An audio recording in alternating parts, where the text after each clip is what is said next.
says that if his party wins the next general election, firms will be offered a 12-month tax rebate if they agree to pay the so-called living wage. Now, new living wage rates are due to be announced a bit later on today, but at the moment it's set at £8.55 an hour in London and £7.45 an hour in the rest of the UK. The Conservatives have described Labour's plans as unworkable and unaffordable. Susan Finlayson from Cardiff works as a cleaner for a firm which has introduced the living wage, and she says it's made a big difference. Before it came in, it was a little bit harder. I was struggling a bit. And, you know, you go to a supermarket and you think, oh, I won't be able to afford to buy that this week. I'll have to buy that maybe in about 2 weeks' time. And by having that extra in your wage packet, it's made a hell of a difference. It's enabled me to buy extra clothing, a new coat for my niece. And it's also helped me, you know, put extra food in the cupboard and also going to the cinema. So it's made a hell of a difference. So, a big difference for Susan there. Let's speak to Jonathan Cox, who's lead organiser of Citizens Cymru Wales, an organisation which backs the campaign for a living wage. Jonathan, good morning. Thanks for coming in. The living wage, a different thing to the minimum wage. What is the minimum wage at the moment? The minimum wage, I think, is about £6.35 an hour, and the living wage is £7.45. The big difference is that the minimum wage is a legal minimum. You are breaking the law in this country if you don't pay the minimum wage. The living wage is voluntary, and this is something that started in 2001 with some of our colleagues in London who first noticed the sort of things that Susan was noticing, that actually their pay, particularly for people who do vital but fairly low paid jobs like cleaners and security guards and so on, their pay wasn't keeping pace with the cost of living. And what that meant was they were having significant difficulties actually supporting their families. So the living wage is about saying, let's get employers to voluntarily commit to paying the living wage, which means it's calculated on the basis of how you can bring up a family with dignity. The sort of things that Susan was mentioning here, well, not huge luxuries, be able to go to the cinema once in a while, be able to afford to feed your family well, to clothe them and so on. What's in it for employers? Well, a number of things actually. We now have over 430 employers across the UK accredited as living wage employers, and a growing number in Wales. What they get out of it is knowing that they're doing the right thing.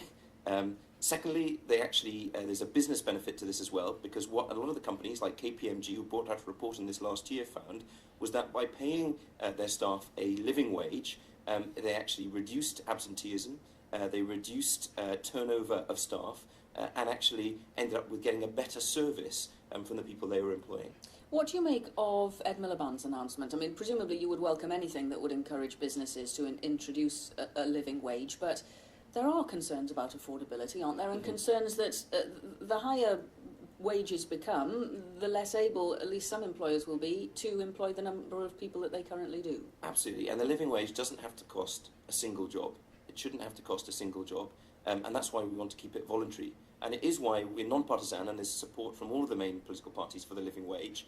But that's why we are supportive of what Ed Miliband is suggesting, and of any policy, frankly, that encourages and supports employers to pay a living wage to their staff. So we're very, very supportive of that idea, and frankly we will support anything the Conservatives or the Liberal Democrats or Plaid Cymru or any of the other parties want to do today or during this week of Living Wage Week. Well, I mean, it's interesting that the Conservative Mayor of London, Boris Johnson, has thrown his weight behind the living wage as well, hasn't he? But and it strikes a tone, because the cost of living and concern about the cost of living is something that's been dominating the political agenda for a while now, with concerns about energy price rises and that sort of thing. So, you know, are you encouraged that the living wage has become part of that debate, or are you concerned that it's a bit of a flash in the pan, if you like, and that as soon as this sort of political obsession dies down, they'll be on to the next thing and the living wage will be forgotten? Well, the great thing about this campaign, about the living wage, is it didn't start with government and it didn't start with political parties. It started with civil society, with organisations, churches, schools,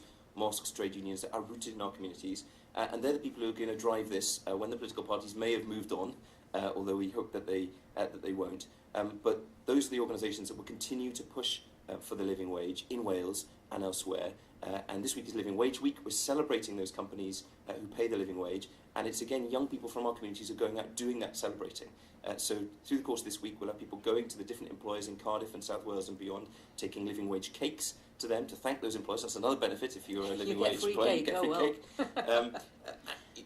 So this is something that's here to stay. And even when the cost of living crisis hopefully dissipates somewhat, there will still be a need to make sure that the poorest in our societies, those sometimes doing the most vital jobs but don't get noticed, they're up at around this time in the morning, often going to work or coming home, are made sure that they get a decent pay, a day's pay for a hard day's work. Well, thank you very much for coming in to talk to us this morning. We appreciate that. That was Jonathan Cox, lead organiser of Citizens Cymru Wales, which campaigns for a living wage. And we'll talk more about Labour's plans specifically a little later in the programme.